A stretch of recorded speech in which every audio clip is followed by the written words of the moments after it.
Hello and welcome to the Tough Cover Radio Show, not only on Fox PHL The Gambler, streaming live on iHeartRadio as always, and on foxphlthegambler.com.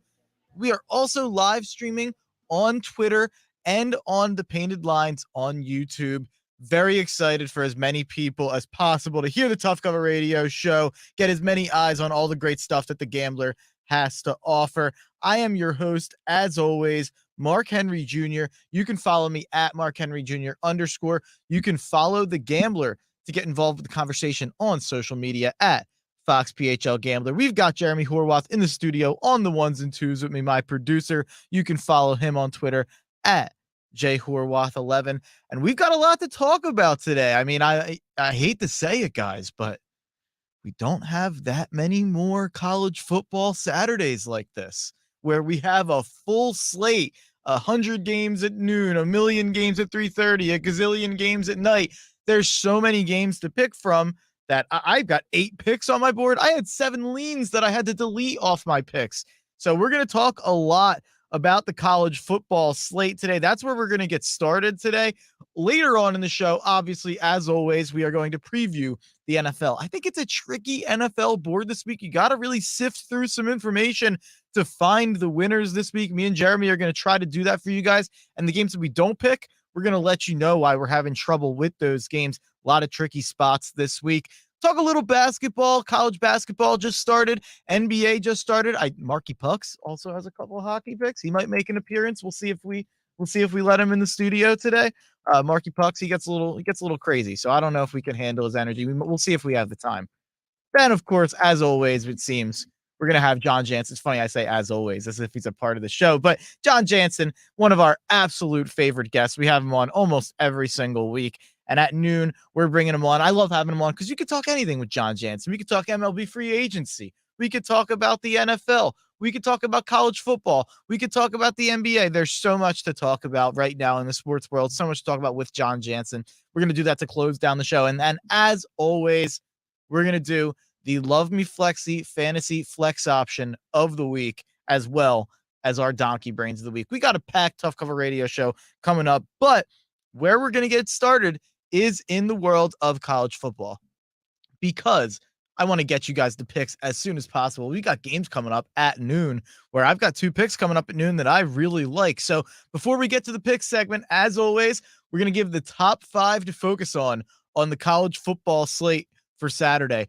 Number 5, I'm going with Washington at Oregon. Oregon, a 12.5-point favorite there.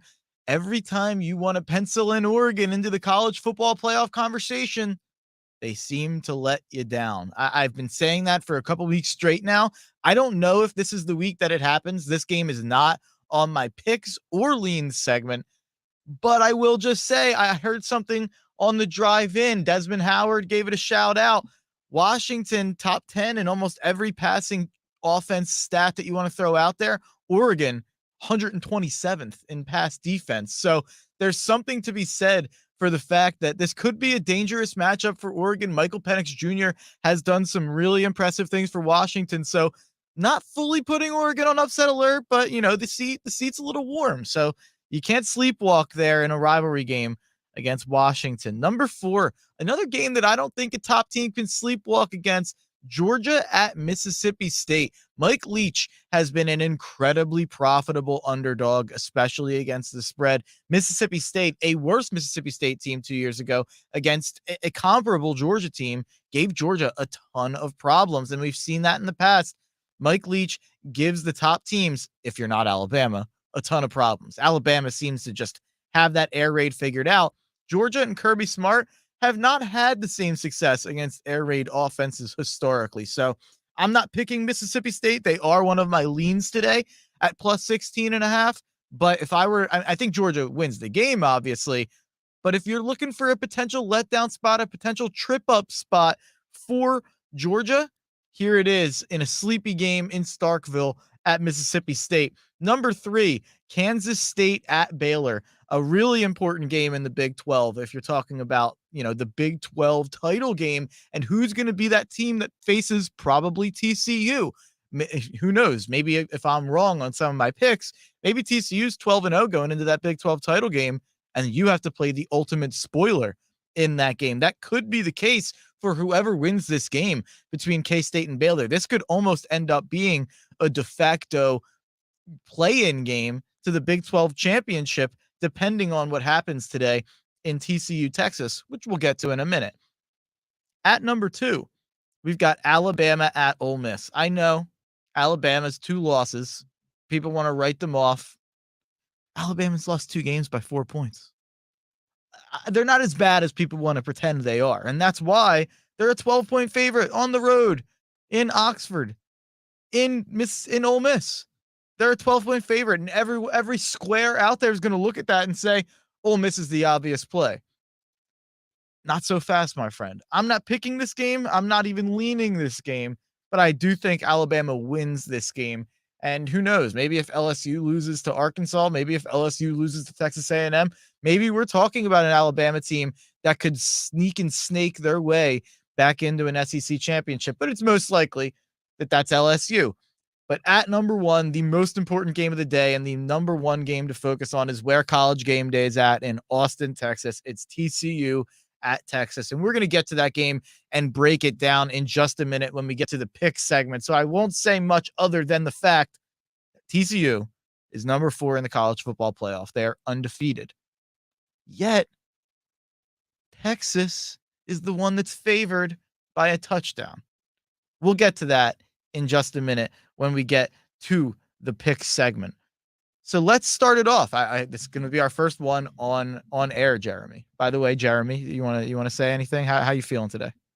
We've been in a week-long depression now. Oh man, I didn't want to talk about it. I'm sorry. I just had to bring it up. I mean, come on. I'm the baseball guy. I'm still wearing a Phillies hoodie.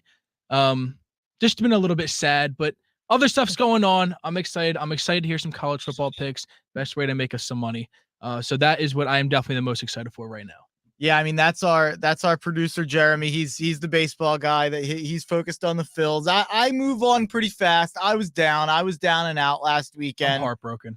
But you gotta get excited for football Saturday. You gotta get excited for football Sunday. You're Seattle Seahawks. Yeah, 9:30 in the morning in Germany tomorrow. Look at that. Jeremy's excited for his Seahawks in Germany tomorrow. It's crazy how. We're you know what? That's later on for the NFL segment. We'll leave the Seahawks talk for later. They got a game in Munich to talk about with the Tampa Bay Buccaneers. But right now, right here on the Tough Cover Radio Show, it's time. Ladies and gentlemen, without any further ado,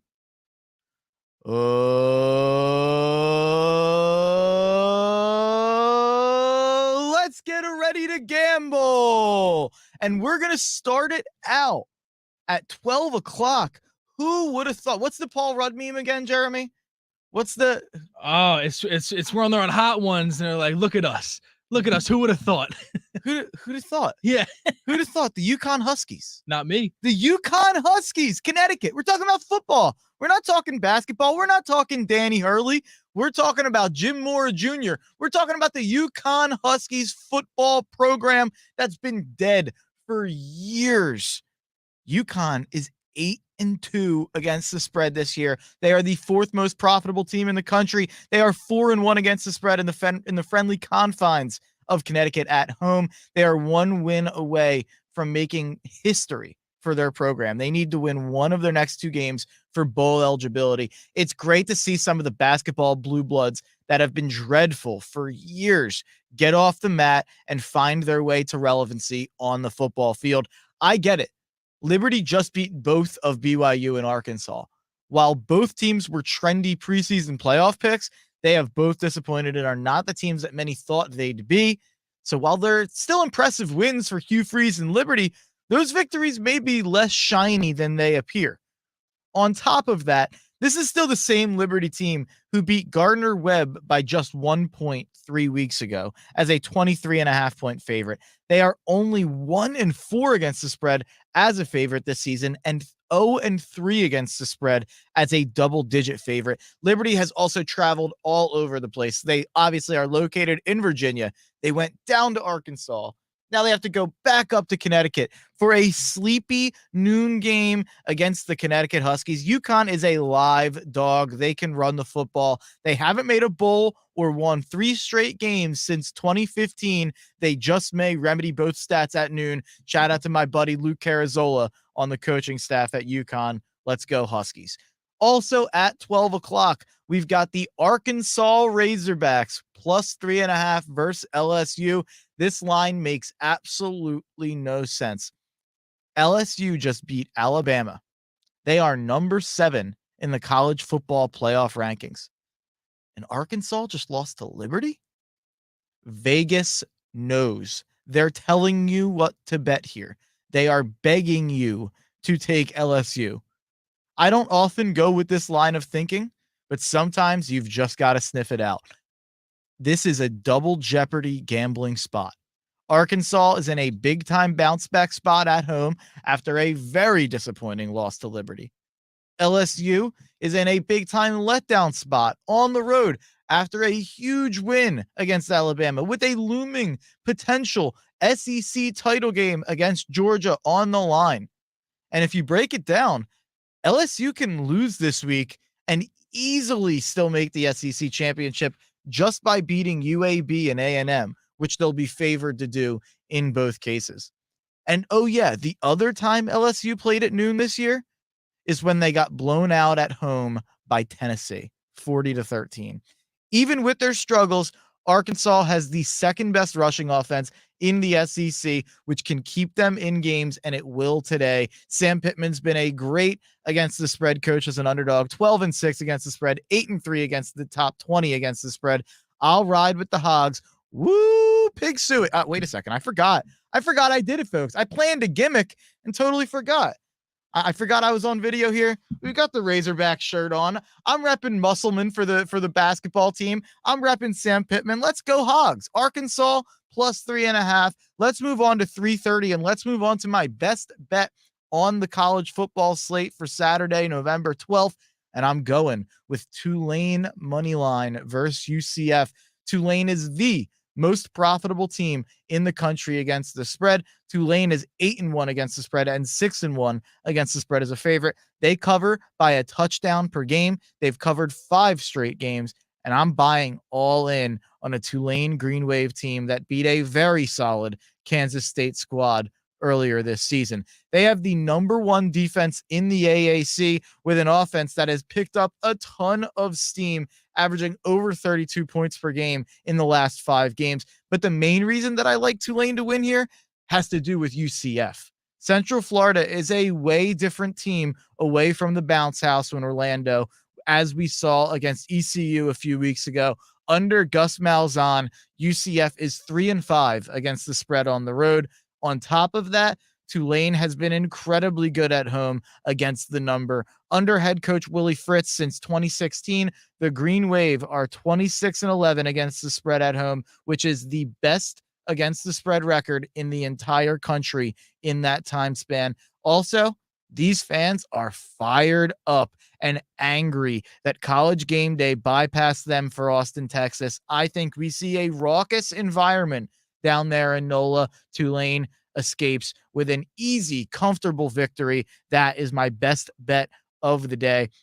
Moving on to another game in the early afternoon slate, under 47.5 App State Marshall. I know it's the Fun Belt, but I think this Sun Belt showdown is going to be a defensive slog. Marshall is tied with Kentucky and Missouri as the 3 most profitable teams in the country on the under. 8-1 on the under this season, and they've hit 6 straight unders. They won a 12-0 game against Old Dominion last week that had a total of 46.5. This one is just 1 point higher than the game that they had last week, which finished 12-0. About 30 points plus to spare there. Marshall has the 11th best defense in the country and a bottom 20 offense in many respects. They drive the pace down. They are one of the slowest paced teams in the entire country. And App State is no stranger to an under either. They're 4-1 on the under in the last 5, and they are absolutely a team that will get down and dirty and play a physical, low-scoring game if you force them to. It should be a very close, very low-scoring game. I'm just hoping to avoid overtime. Moving on to the night slate and moving on to the Big 12 portion of my pick segment here at 7 p.m. You already know what it is. I'm going with the Kansas Jayhawks plus 3.5. As Jeremy knows, I almost do every single week. He had to cut multiple promos earlier this year with me riding Kansas. I've been riding Kansas all year long. Why stop now?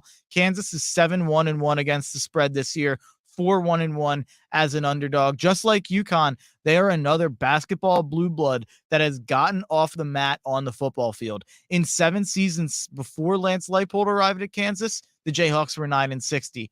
They are 6-3 this year. I honestly don't even care if it's Jason Bean or Jalen Daniels at quarterback. I've been incredibly impressed by both since Daniels' injury. Bean has thrown for 986 yards with 11 touchdowns in 3.5 games. Credit to Kansas for having 2 great quarterback options when many big-time college football programs can't find one. Cough, Notre Dame and Texas A&M, cough. Every single team with a coaching vacancy should be taking a look at Lance Leipold to fill that vacancy. But the main reason I'm betting on Kansas has nothing to do with Kansas. I watched every snap of TCU Texas Tech last week. TCU begged the Red Raiders to win that game, and Texas Tech just couldn't do it. They are just not talented enough. Scoring only 24 points against a bad TCU defense is cause for concern. Texas Tech is 1-4 against the spread and outright in their last 5. Give me Kansas to continue their Cinderella run and not only cover, but win this game. Kansas can guarantee a winning record for the first time since the Mark Mangino days of 2008. Kansas plus 3.5. Rock, chalk, Jayhawk. Shout out Joel Embiid.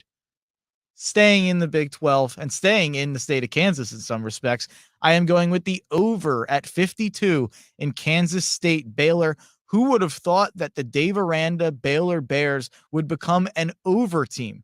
6 straight overs have cashed for Baylor. They are 7-2 on the overs this year. They are scoring 40 points per game in their last 4 matchups, and they've scored 36 points per game in their last 6 matchups. 4-2 in the last 6 on the over for K-State. Adrian Martinez, their star quarterback, is back for the Wildcats, and he and Deuce Vaughn make a lethal rushing duo. Big 12 overs are hashtag back. Give me a high-scoring vintage Big 12 shootout in Waco. Waco, I mean, if you're a history fan, you know Waco's had shootouts before. You got that reference, Jeremy? Wow. No. David Koresh. Look it up look it up. Watch a documentary or 2 or something, Jeremy. Come on. Jesus. Do you see what I'm dealing with, folks? At 7:30, we're staying in the Big 12. We're staying in the state of Texas. Texas minus 6.5 versus TCU. Hook 'em. The TCU fairy tale is over, and I think it just may go down in flames. Not only are they going to lose this game, but I think they lose next week to Baylor and potentially in the Big 12 title game to either of them. Even though they don't have to leave the state of Texas, they still have 2 really tough road games that will be an uphill climb for TCU. TCU has knocked out 6 opposing starting quarterbacks. They have faced the most backup quarterbacks of any team in the country. Yet even if Quinn Ewers gets hurt, Texas has one of the best backup QBs in the country in Hudson Card. So the Longhorns may finally have the antidote for the TCU hurt the quarterback strategy. Quentin Johnston, TCU's best player and an expected top 10 pick as a wide receiver in next year's NFL draft, is playing today, but is not expected to be at 100% after injuring his ankle last week. Quarterback Max Duggan is also banged up. And Texas' secret weapon, former TCU head coaching legend Gary Patterson, is on the Texas staff. He does have a statue outside of TCU Stadium, but he'll be patrolling the Texas sidelines. Who knows these players, and specifically quarterback Max Duggan, better than Gary Patterson? I think that's going to give Texas a huge advantage. But outside of that, there are a ton of stats and trends to point to that tell you that this is a dangerous spot for the TCU Horned Frogs. Give me Texas in a blowout.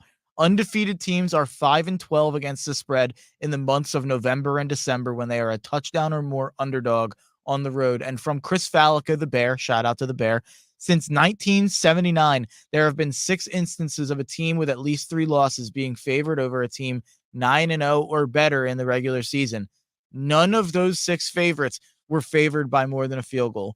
This marks the biggest a 3+ loss team has ever been favored over a 9-0 or better team, and none of them have covered. None of those 5 teams have covered. So there's a lot of trends and stats that tell you that Vegas is begging you to take TCU.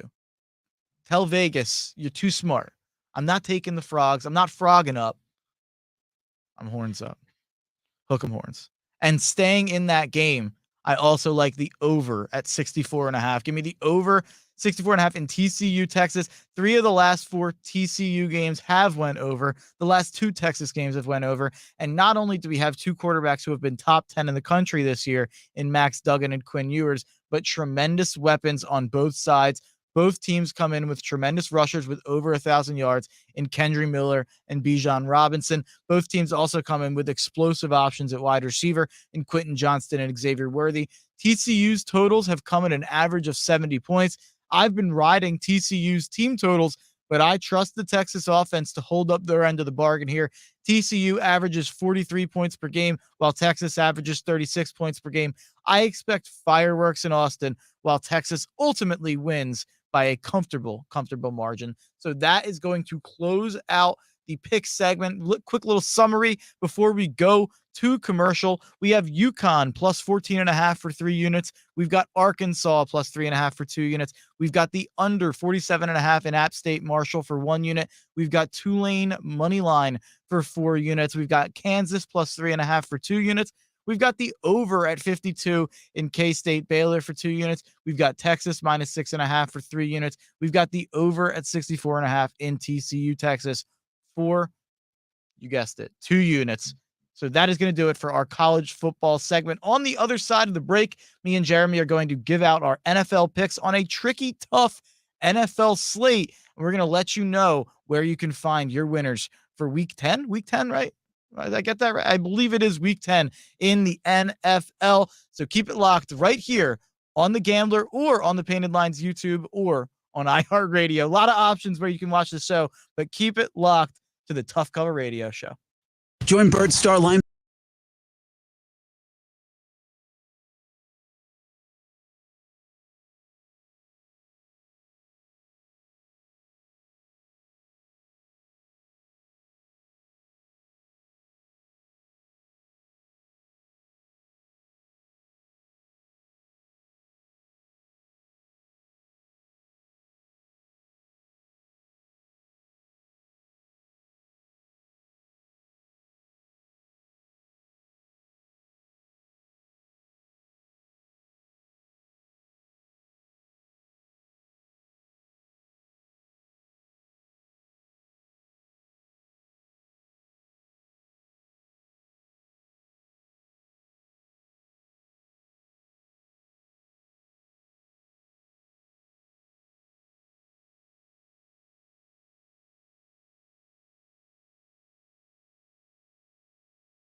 to the Tough Cover Radio Show right here on The Gambler, streaming live on iHeartRadio, also streaming on the Painted Lines YouTube. Sorry about that technical difficulty right there, folks. Playing the YouTube stream right into the mic. That is not advisable.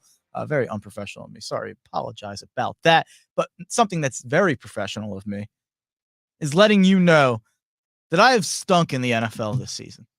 I have not been my usual self. Last year, I had the best NFL gambling season of my career. This year, having the best college football gambling season in my career. So take those 8 picks to the bank that I just gave you in that last segment, because we've been killing it in the college football board. Take the NFL picks I'm giving with a grain of salt. Jeremy, I think, has been pretty hot on this show. So maybe listen to Jeremy and fade me. I think we're also going head to head on a couple. So maybe especially fade me and listen to Jeremy. We are going to get to that in just a second. Let me give out a couple of the leans that I didn't end up getting to.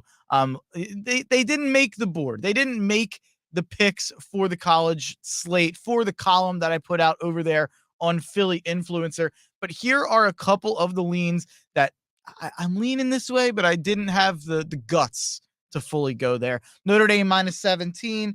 It's on my hoodie, so it's a bit biased to put it on the list here. The reason I did not go there, I think Notre Dame has really taken another step up here in terms of where Marcus Freeman and Tommy Rees are doing with the program. But I just, Navy came through for me last week as a big underdog against Cincy. They were one of my best bets on the board. I'm not going to go against Navy after they came through so big for me. So Notre Dame -17, I do lean that way if you're curious about my take on that game. Over 72.5 in SMU USF. That is one way I lean there. SMU has been has been one of the craziest over teams of all time. I need to pull up the total here, but last week they had one of the craziest games of all time. SMU and Houston. Yeah, there it is. They played a game. SMU won 77-63. The game had 140 total points. So 72.5 sounds like a lot. Might not be a lot for an SMU team. Oklahoma State +1.5 against Iowa State. I lean that way. Shout out to Chris Fallick of the Bear. He always says if Matt Campbell is in a close spread game, you take the other side. He's 5-16 in games that are a field goal spread either way, whether they're -3 to +3 in that range. Iowa State plays terrible in those games. I like Georgia Tech -1.5 against Miami. Who would have thought that Georgia Tech would be favored this way, especially coming off of such a terrible tenure with Jeff Collins? But Georgia Tech is favored against Miami, a Miami team that's one of the most disappointing teams in the country, a Miami team who absolutely stinks. I like the over at 64 in Kansas, Texas Tech. Like I said earlier, Big 12 overs are back. I also like Mississippi State +17 against Georgia. I like Auburn -1.5. And I also like Cal +12.5. So those are my leans on the college football board. We're actually going to go to another quick break here, folks. Sorry about this. We got to connect with our Villanova people on radio. We have Villanova coming up at 1 o'clock, and we have the Villanova pregame coming up at 12:30. So keep it locked to the Gambler. We are taking a brief break. We will be right back, folks. So keep it locked for the NFL preview.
Radio Show.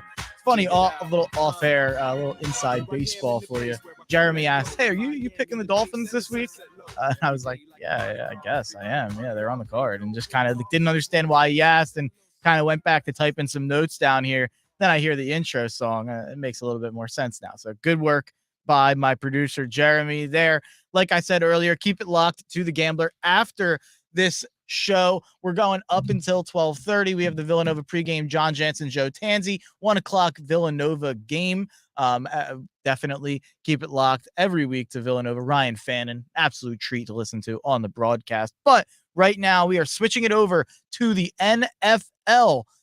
And we're going to start off with Jeremy's picks. Let's say, you know what? We didn't even discuss this off air. We're going to mess around here. We're switching the camera over. Jeremy, it's your show for the next minute or two. Give me your NFL picks. I'm switching the camera. All right, that's fine. Today, it's high tech right here. Yeah, high tech. That's all right. If that's how you want it to roll, that's how we can do it. Today on the board, I have 6 picks. I don't love any of the picks. It's not like I'm a big fan of any of them, but there is a couple that I love. We all know. Oh yeah, you like playing your jokes, but we all know the first bet that's going to be on the board. 9:30 in the morning, over in Munich, Germany.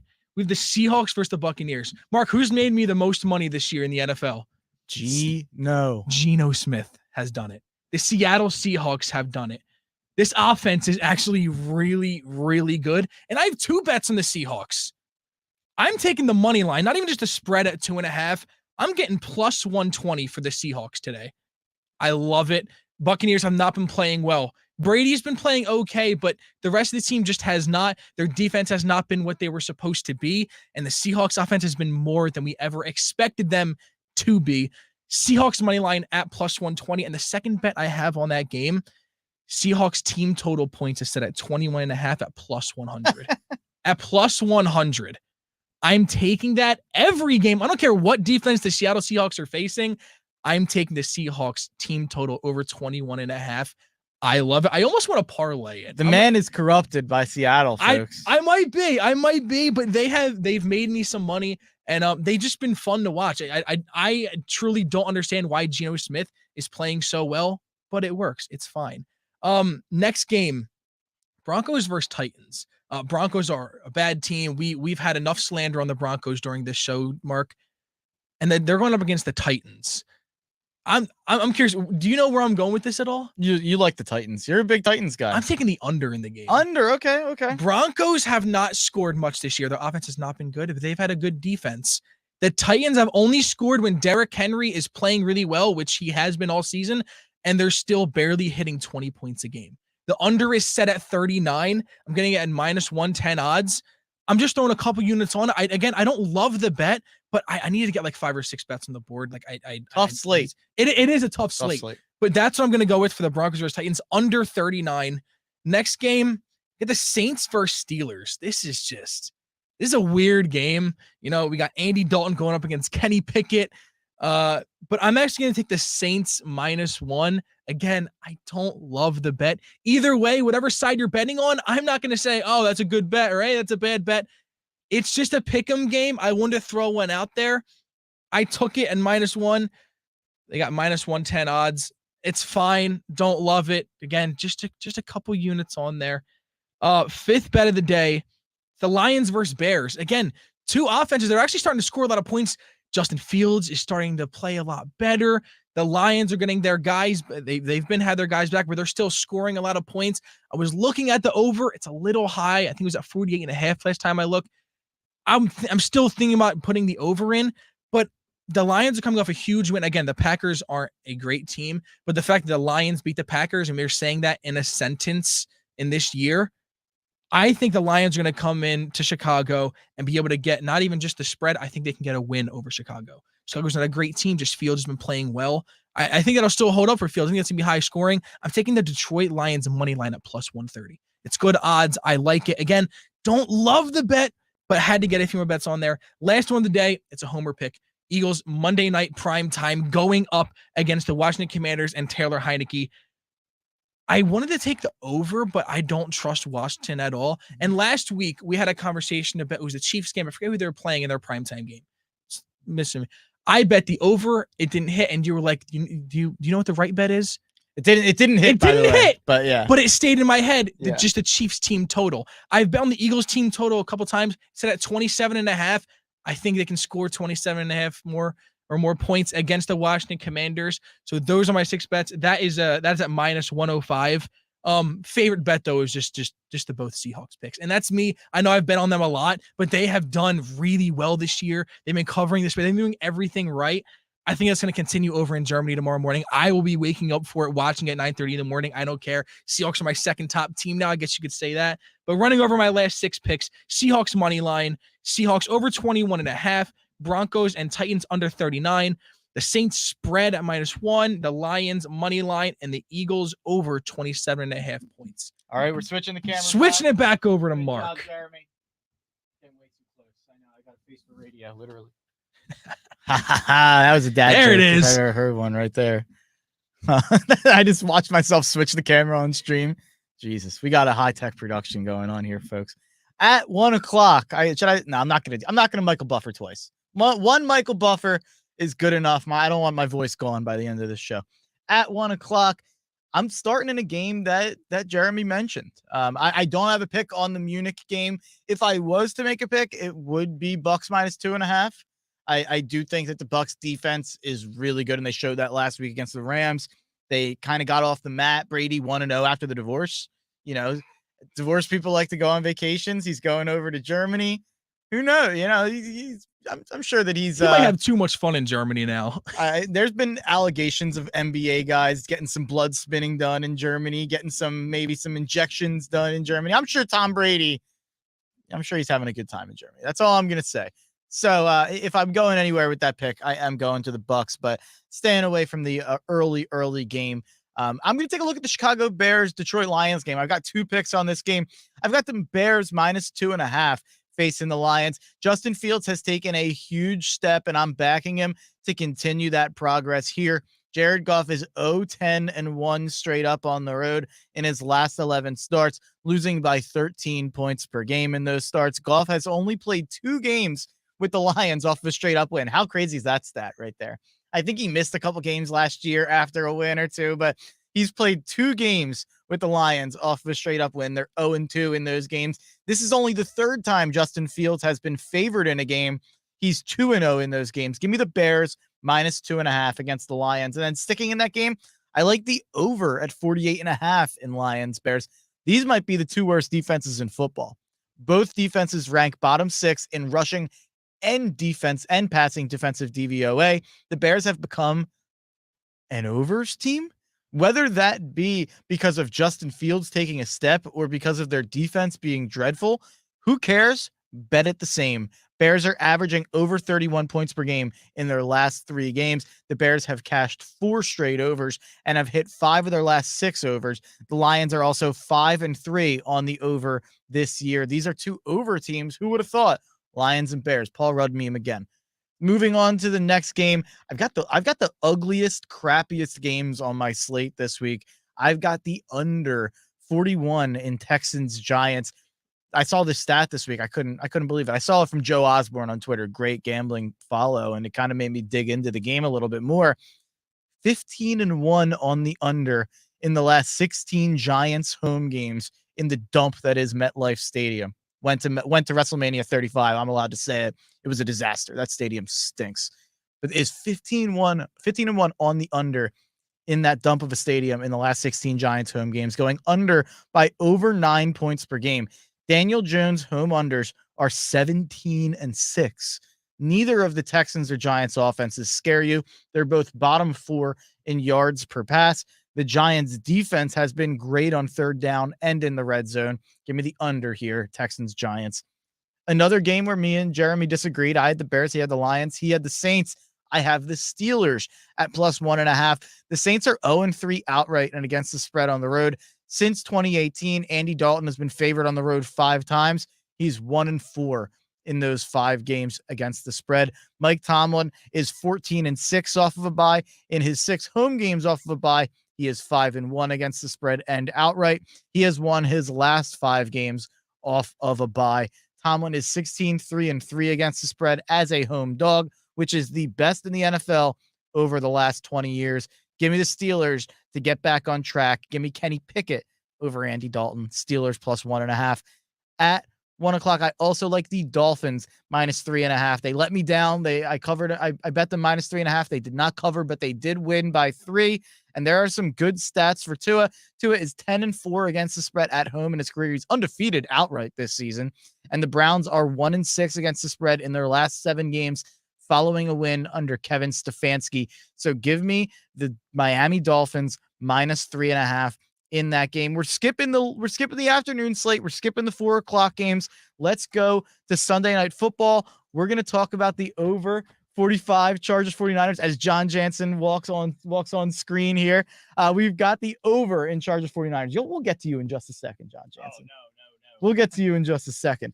4 of the last 6 Chargers games have went over, and 3 of the last 4 49ers games have went over. The only thing that's making me a bit nervous here is the fact that Keenan Allen and Mike Williams both are out. Justin Herbert had to put up a superhuman performance to put up 250 yards and escape Atlanta with a win last week.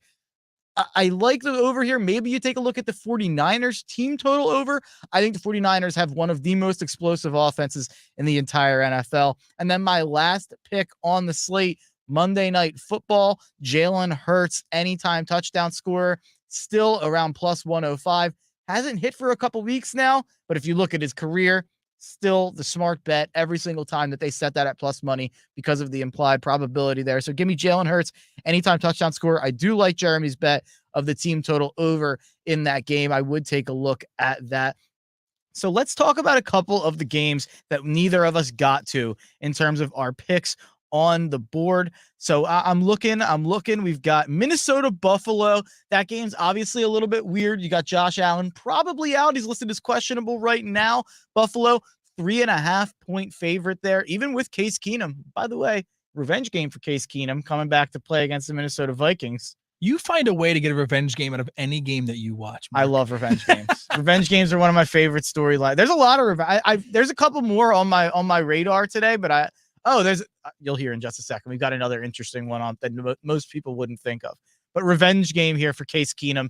Did take Minnesota to the NFC title game, and they immediately threw him in the trash and they went and got like what's the opposite? Like people say like the Walmart version or like the store brand version.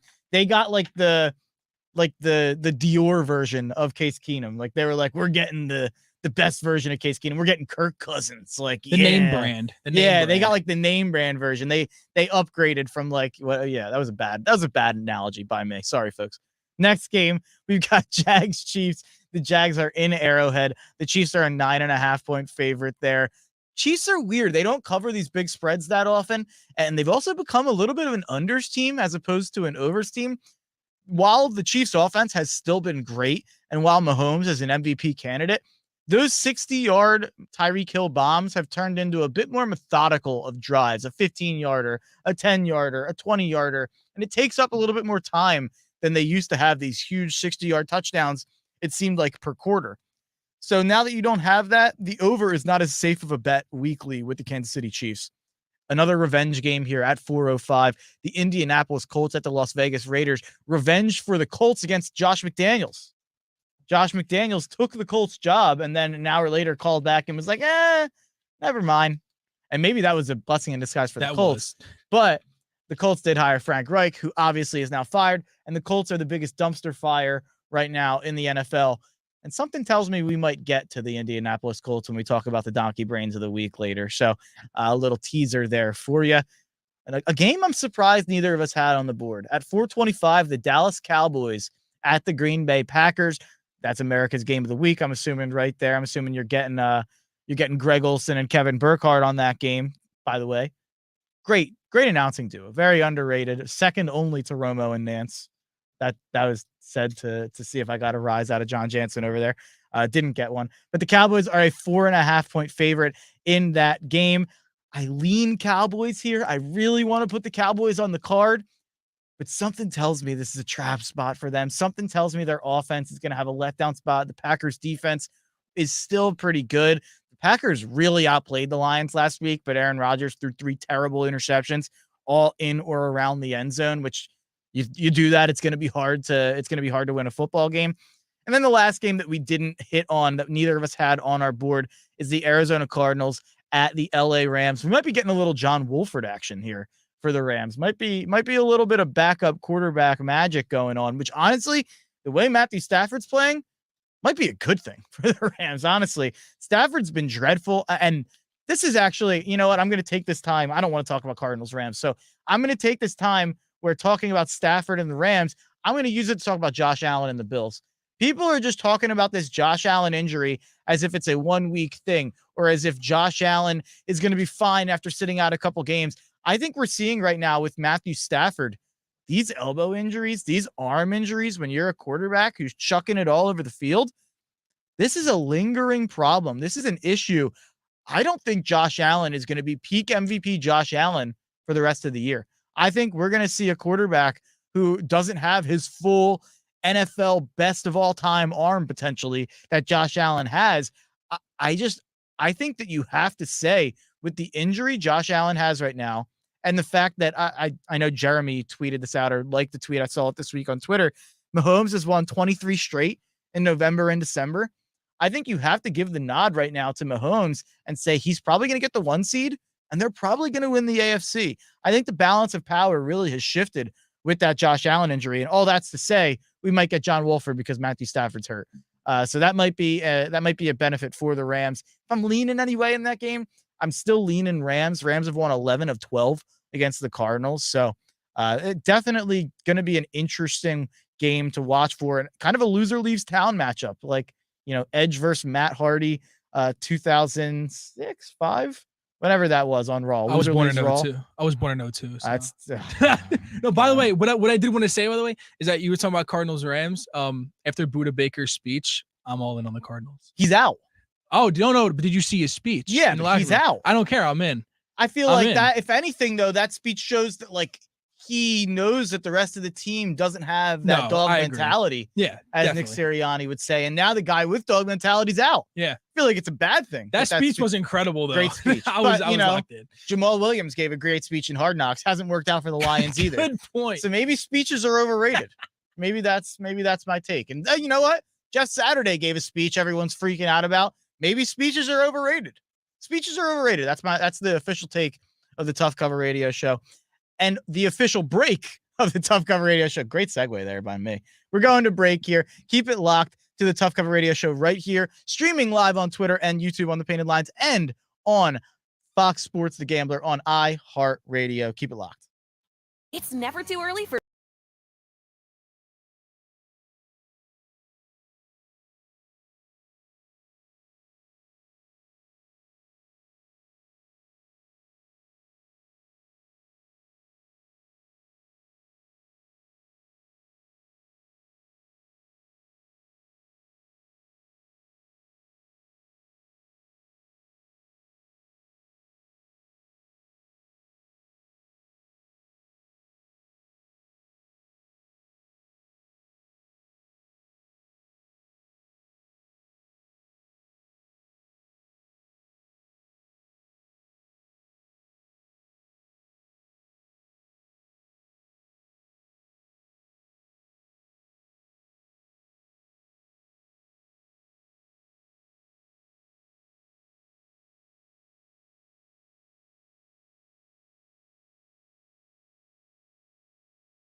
Tough Cover Radio Show. Notre Dame coming up right now, playing against Navy. A lot of action coming up right now in the 12 o'clock college football slate. A lot of action in general in the college football slate. Not as big of a game, not as big of a slate as we've seen last week and a couple weeks ago, where there were all these top 10 matchups, some of these top 20 matchups. There's a couple of them. There's a couple ranked matchups, but I think this is almost these are the weeks that are more fun. And John Jansen coming on to break this down with me. You can follow him on Twitter at JJansen34. You can check him out pretty much everywhere at the Gambler. He's coming up on the Villanova pregame. He did the Union pregame and postgame all year long. He does the line change weekly. He helps out on the Daily Ticket with Sean Brace when Sean Brace is sick. John Jansen, how you doing? Tired. Thanks for turning on my mic, Board Op. Thank you so much. Tired. Yeah, wow. But doing good. We got college football coming up, so I can't be that tired. And we got a decent slate. I just saw that KJ Jefferson's out, so that's interesting. I bet on Arkansas. I actually have heard. I bet on Arkansas. The line did not. I saw that during the break. The line did not change. I'm looking. It's so hard to like that. I got the LSU Arkansas game over here. I'm looking at the camera. I'm distracted, folks. But Arkansas LSU, the line did not change when that news came out. That's interesting. The rumor is Arkansas has a really, really good backup, a really high recruit. I think he's a similar quarterback to KJ Jefferson. I think he can. It's so funny to say that, and like books do handicap based off of that. But how do you know? How does anyone know what this guy's going to be like? I think he has gotten in at times because KJ. How Jefferson does anyone know what this guy's going to be like?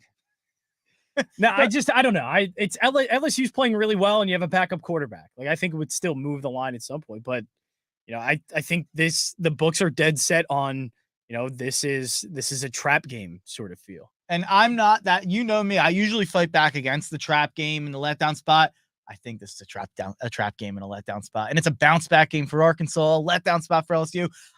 Look at that! It is cold there. Look at that! It was rainy, bundled up, really rainy earlier too. Really, really rainy. So positive for Arkansas, number 2 rushing attack in the entire SEC, top 10 rushing attack in the country. They're kicking off first to start this game.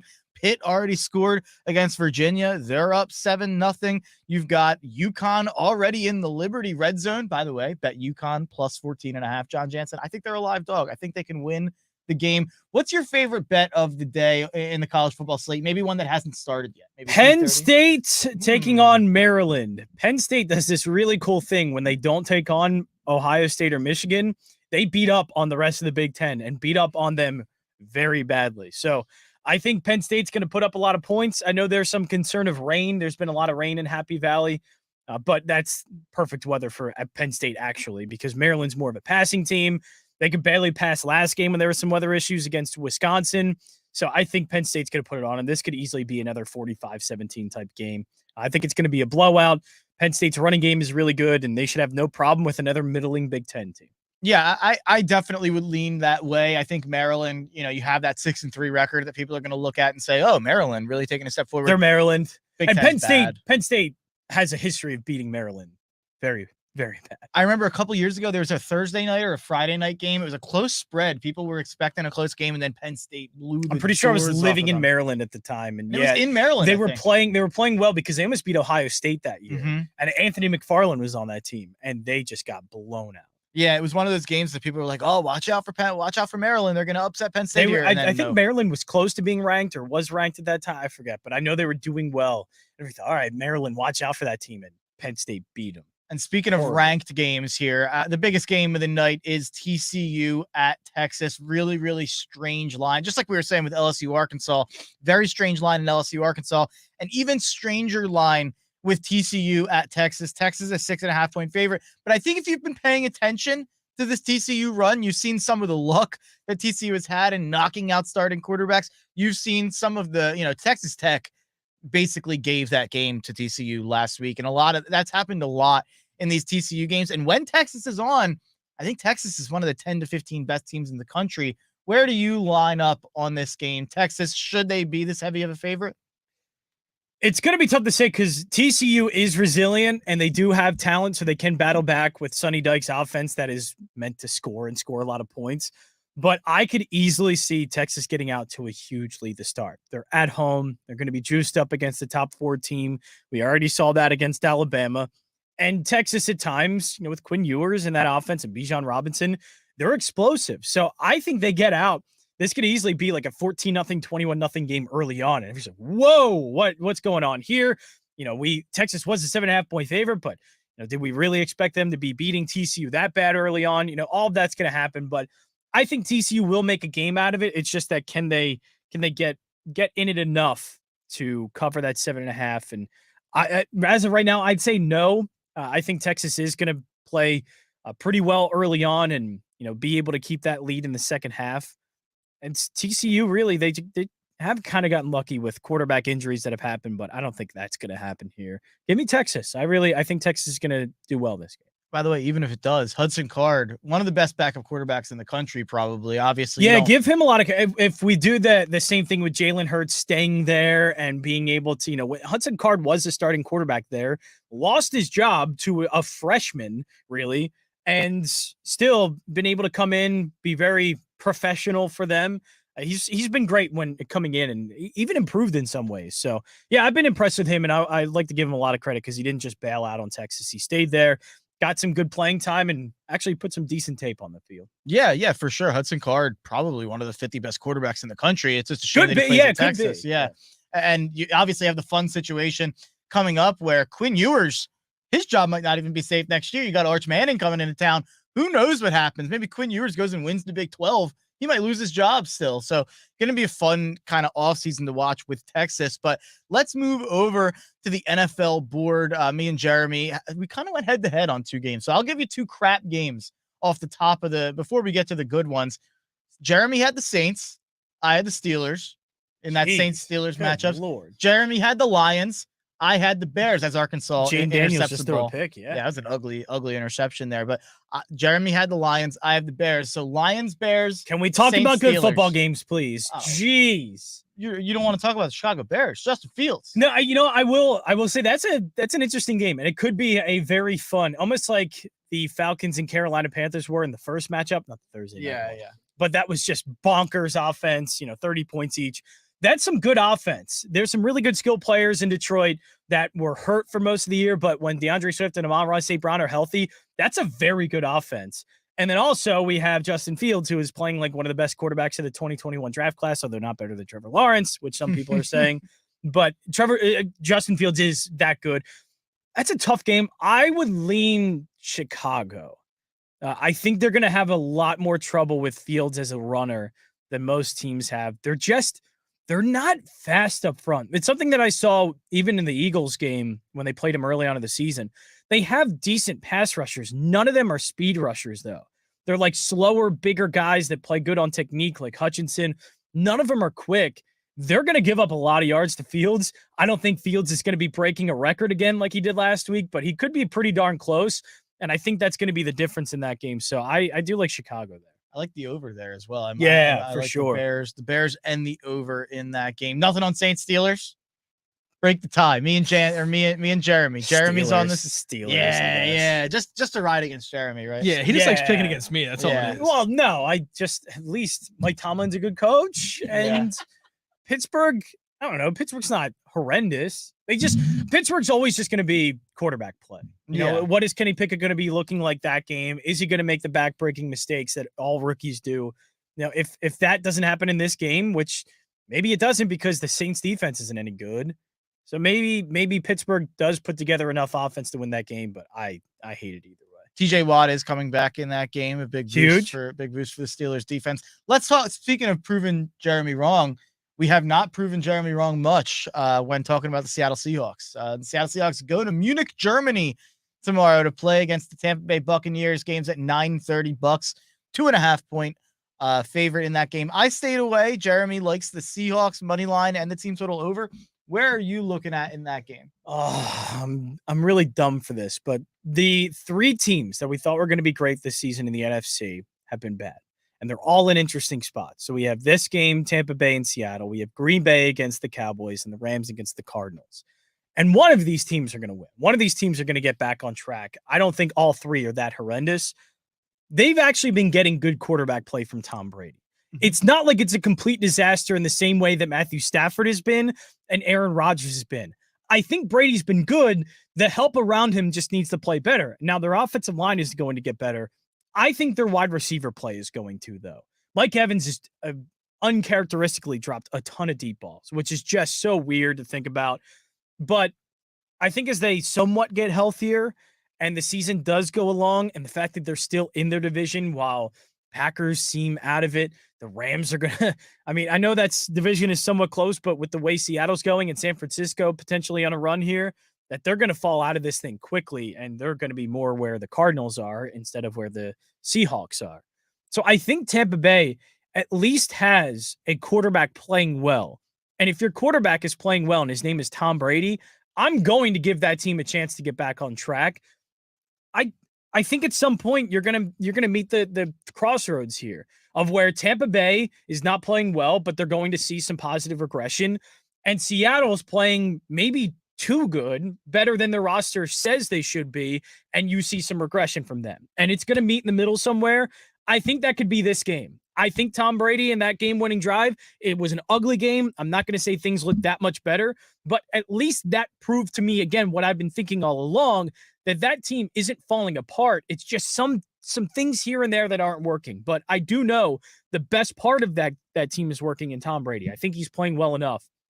And I think they can win a game like this against Seattle. So, yeah, I hate to count out Brady in this one, so I'm going to actually take the Bucs. Fun fact, before we move on from that game, Geno Smith, 4-0 against the spread against Tom Brady. It's so widest. It's the greatest bit of all time in the NFL. It's so you fun. have the greatest quarterback of all time, has won Super Bowls, has beaten quarterbacks like Peyton Manning easily. Yet Nick Foles, Eli Manning, and Geno Smith are his kryptonite. It's wild. It blows my mind that his three quarterbacks that he can't beat, and I even think he has a tough time against Fitzpatrick, if I'm not mistaken, as well. I have to look at that. Because he was with the Jets and Bills, so he's had plenty of opportunities. I would actually love to look that up, but he struggles against crappy quarterbacks, and it's the funniest thing. This guy is a Hall of Fame, incredible resume. Then you go, what about those games against Eli and Nick Foles? The only QB who's been more profitable against Tom Brady is Eli Manning than Geno Smith. It's an insane stat. But speaking of the games we haven't gotten to, what's your favorite play on the board for the NFL slate tomorrow? Help me out. I've stunk in the NFL. Favorite play on the board for the NFL? The tricky slate. It is a tricky slate. I've convinced myself that the Giants should probably be bigger favorites than they are. I get that they might be frauds. Yeah, and I'm okay with saying that and still betting on them despite that, because Houston just played their best game against. That was a really good game they played against the Eagles. That was nothing to do with the Eagles playing poorly. I thought they played well. The Texans just played a very good game, but that very good game only got them 17 points, and they gave up close to 30.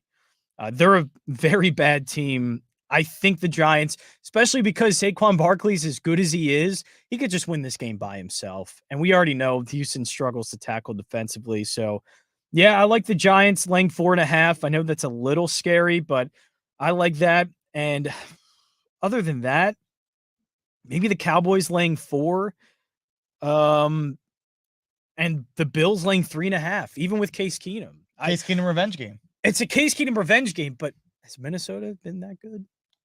That's the dirty little secret. I mean, no one wants to talk about it. No one wants to. And this is coming from me, who predicted them to win this division. We both did. We both thought they were going to be good this season. And even though that looks like it's coming true, and all those words said I was right about, I don't believe it, though. Like, I don't think they're good. I think they're more like the Giants.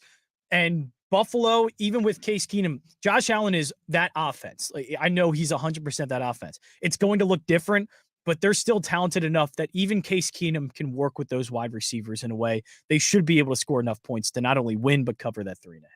Yeah, it's definitely going to be something to keep your eye on there in terms of Vikings Bills. And you know what? I've kind of decided that I think the Vikings are going to find a way to win this game by 1.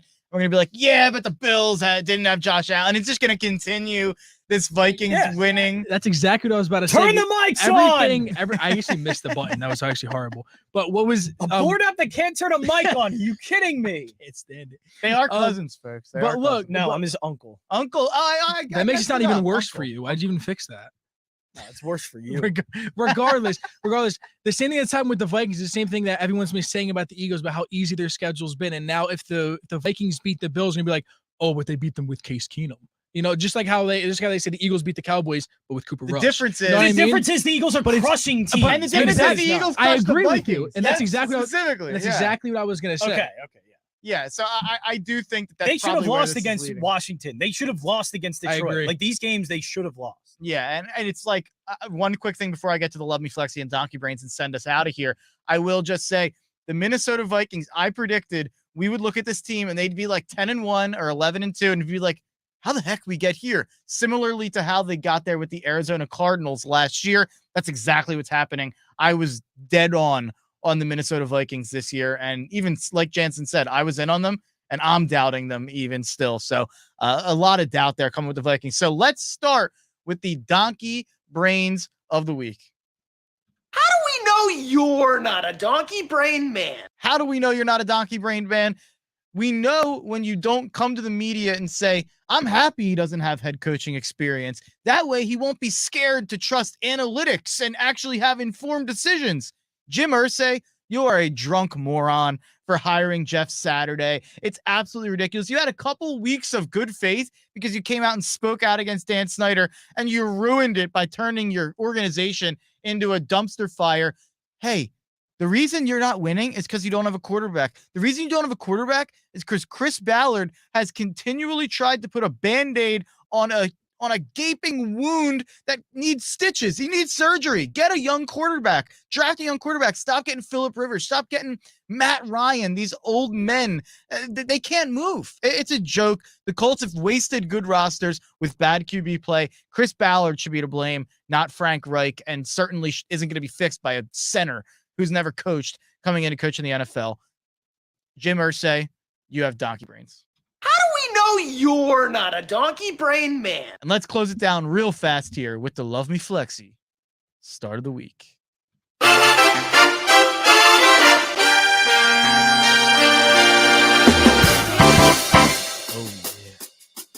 yeah. The Love Me Flexi Love Me Flexi. of the week for fantasy football is Robert Hunter. 6'5", 240 pounds. The guy is a red zone machine. The Packers haven't been good in the red zone. That's going to turn around a little bit going forward. He's on pace for 72 catches, only 2 touchdowns. He's going to turn around that touchdown luck. Robert Tunyon, your Love Me Flexi flex option of the week. Thanks for listening to the Tough Cover Radio Show, the first Tough Cover Radio Show streaming on Twitter and on YouTube on the Painted Lines. Thanks to the Painted Lines. Thanks to Jeremy in the studio on the ones and twos. Thanks to John Jansen. Great guest as always. Keep it locked right here on The Gambler on iHeartRadio for the Villanova pregame coming up at 12:30 and the Villanova game coming up at 1 o'clock. Gambler Country, let's ride. Join Bird star linebacker TJ Edwards for the Fox Sports